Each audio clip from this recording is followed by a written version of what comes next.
Welcome to my channel. Today's episode has to do with power and the usage of power and the variables of power and why we need to have a diversified power supply as far as we can have a diversified power supply. In other words, we do not want a centralized power supply, and there's a reason for it. So, over the last couple of days in December 12th through December 14th of 2024, the central coast of California had a really good storm come through. And, in the rest of the country, they're like, nah, nothing. Texas, I've been through storms in Texas that were phenomenally worse than what we went through over the last couple of days. So I'm not saying that we had a severe storm. We didn't. We had a mild storm with some rain. But what happened is it knocked out 70% of the power in Monterey County to 70% of the residents. That storm had an impact that was dramatic. So I work with some people, and one of them is a 94-year-old elderly woman in the upper portion of Pacific Grove. And if it wasn't for the fact that she had natural gas heaters that did not require electricity, she would not have had heat because she had no electricity. Now, in saying that, this is where the multiple forms of electricity or power come in. If you knock out one power source, you have no power. If you only have one power source. If you have two power sources, you knock out one power source, you have the other power source potential. It may not be as useful to you, but it would be available. And that's what we need. We need availability, and we need the diversification of our power supply. So, the United States government has deemed in its wisdom, which I don't think is wise at all, that it wants everything to be electrified. But if everything's going to go electric and not have natural gas or coal or oil-powered things, then we need to have, if everything's going to be electric, then we need to have battery backup to every city.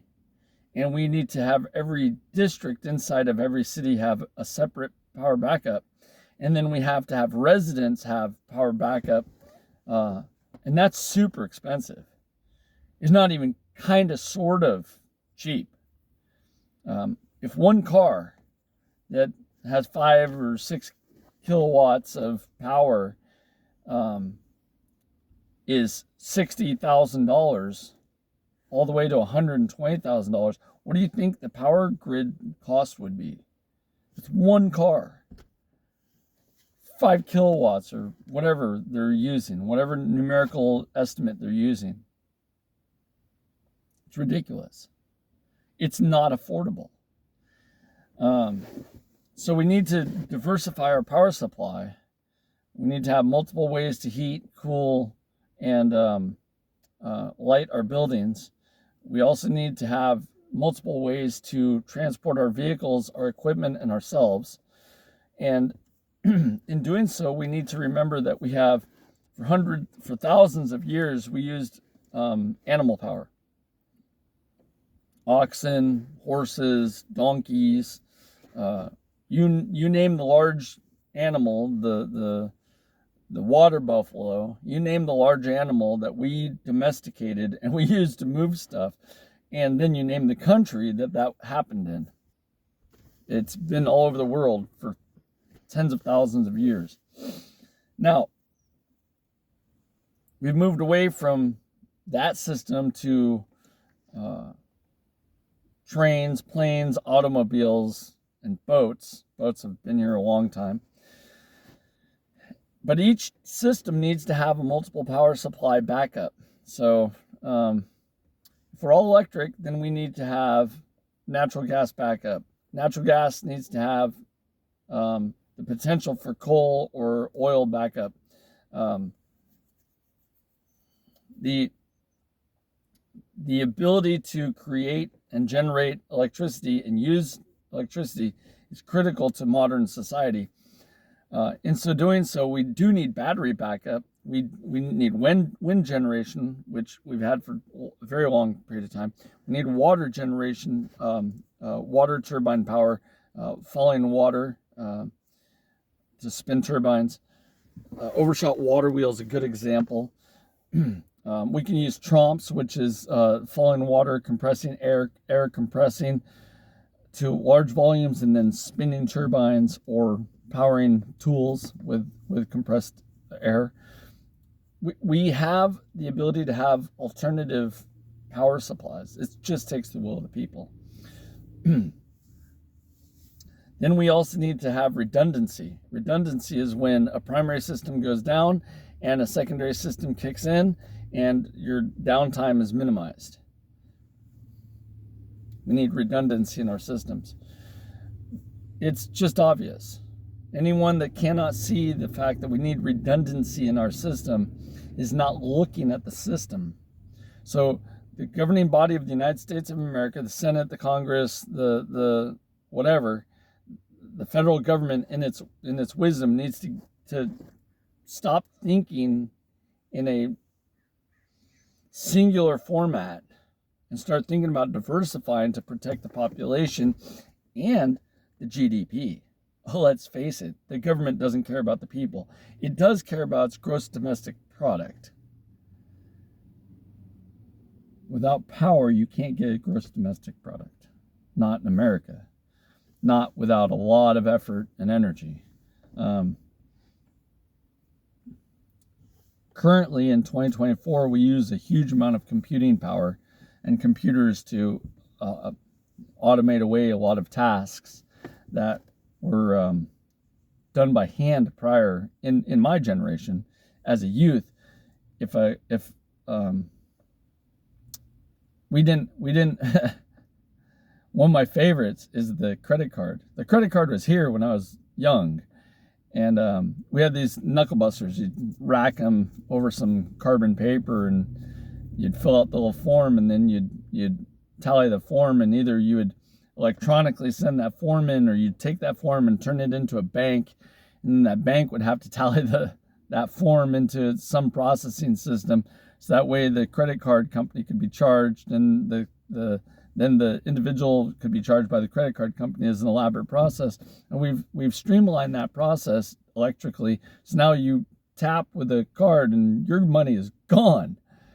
And to put the money back on still takes a while. You still have to send a payment, or you still have to electronically send a payment, and it still takes some time to give them your money, but they take your money instantly. It's crazy. But the mechanical system, the knuckle busting system, what I call knuckle buster, was the system where we had rack over a carbon duplicate form, and it was either in double or triplicate, and it create copies and receipts, and those were legally binding documents.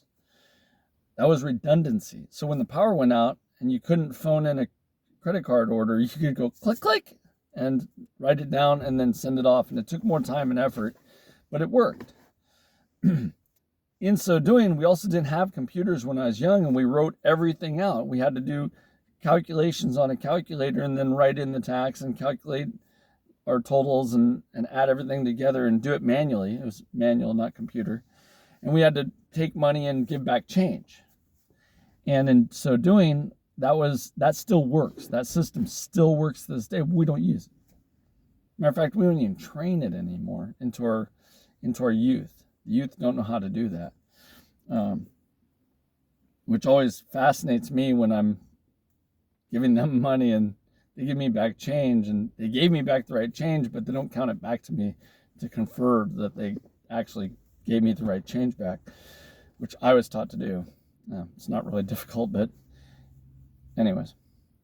So we need redundancy in our systems. We need redundancy in our economic models. We need redundancy in our food models. We need redundancy in our transport models.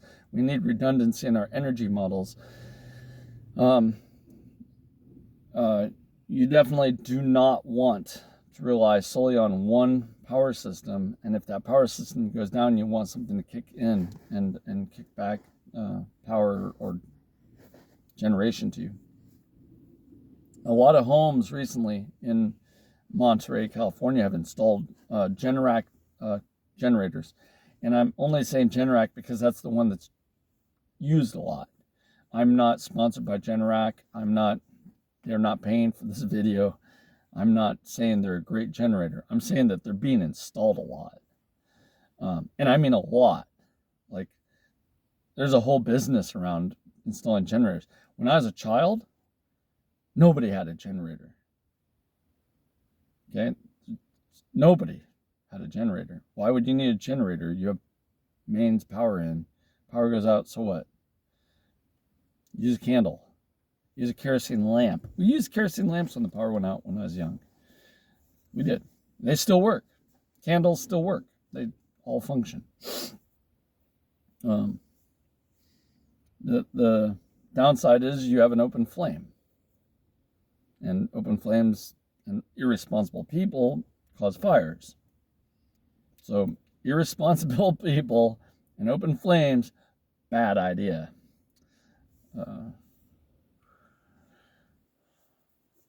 Anyways, but redundancy is a requirement for all of our systems. And redundancy, here's a good one. Getting back out of redundancy, but going back to the federal level of the government, the state, the federal level of the government, which in its idiocracy is proclaiming that electricity is the only way that we're going to move forward in the future for a clean, carbon neutral, whatever. They forgot something. You cannot have a central power source with no alternative. And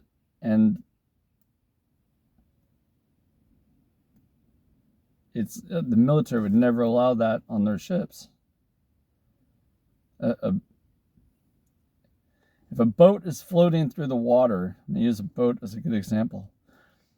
If a boat is floating through the water and has a main power source, diesel generator or something, and that turns an impeller, and the impeller propeller is pushing the boat along, and the engine goes out, you better have a backup. You either have to have a backup engine, you have to have a backup power supply, or you better get some oars out and start rowing, because your ship might be thousands of miles away from a shoreline, and if you don't have a way to repair that ship, you are stuck. And if you're stuck and you can't get your ship operational and running and moving, you die. Pretty simple. If it gets worse, if you're in a plane flying along and you run out of power or fuel and you don't have a redundant backup system, fall out of the sky. There's got to be some redundancy somewhere. There has to be. If there's no redundancy, then you're taking a major risk with your multi-million-dollar flying machine, the personnel that are operating said multi-million-dollar flying machine, the passengers that are paying to be on the multi-million-dollar flying machine, and the cargo that multi-million-dollar flying machine is moving through the sky at high velocity. If you don't have redundancy or some type of backup or an alternate system to keep that plane flying, it crashes.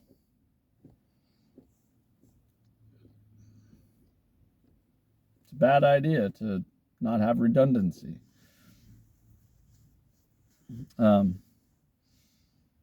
Anyway, so these are the thinking processes, and we have to remember that what worked 2,000 years ago still works today. We may not use those systems as readily and as often as it would be would necessitate their use to maintain them, but they should be there. They should be available. And to bring the power source down to a bottleneck of one power source, if that power source goes out, there's a lot of people relying on that power source. That is not smart. And the last but not least of it is the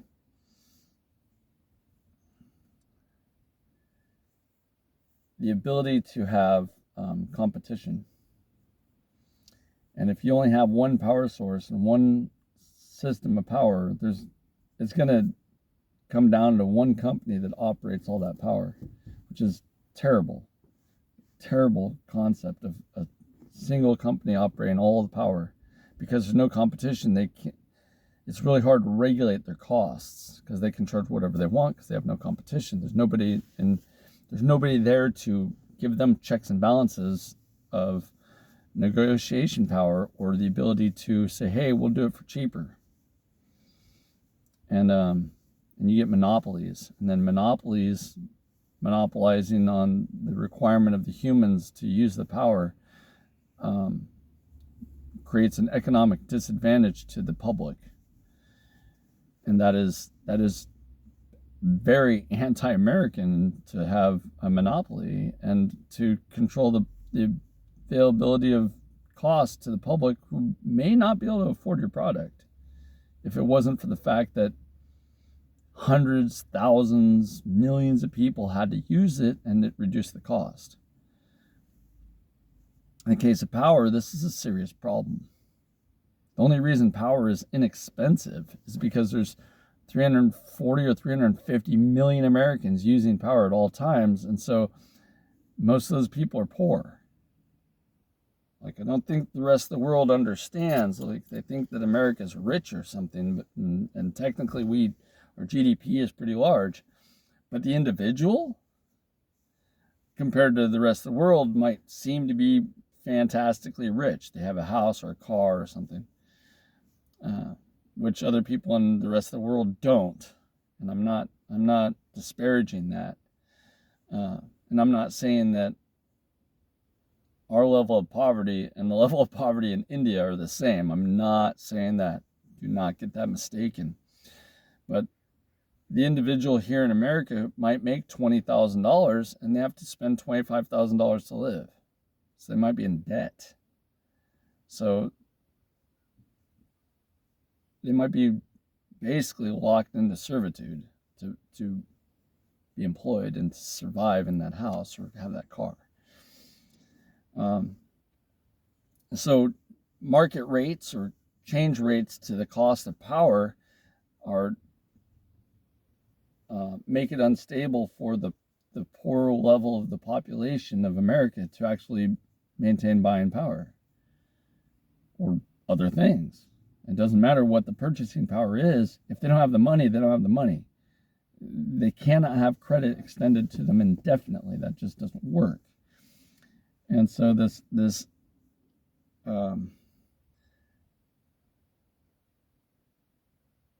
and no one really takes that seriously. That there's a very different state of being from being wealthy or being rich to being poor and impoverished. And that there's a if you looked at the volume of people that are in the poor scale, it'd be like a triangle, and the bottom of the triangle is this massive volume, right? And the top of the triangle is tiny volume, and most of the people are in this really poor level, and then it stacks, and then they're slightly richer, and then they're slightly richer, and slightly richer, and slightly richer, until you get to this point where there's like one person at the top that's exceedingly wealthy. In the meantime, the person that's exceedingly wealthy doesn't feel the shift of the change of 2% of GDP shift. They don't care. The person that's poor has a 2% shift in their ability to make money, or they have to spend more money to survive. Maybe they're not in a house anymore. Maybe they're homeless. Maybe they didn't get to eat that week.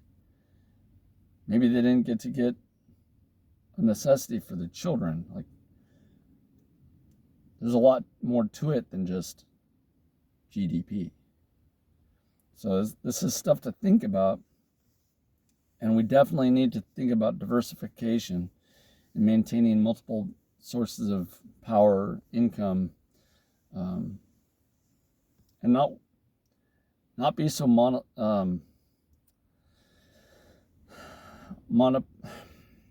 we don't need monopolies. Anyways, stuff to think about. Have a great day.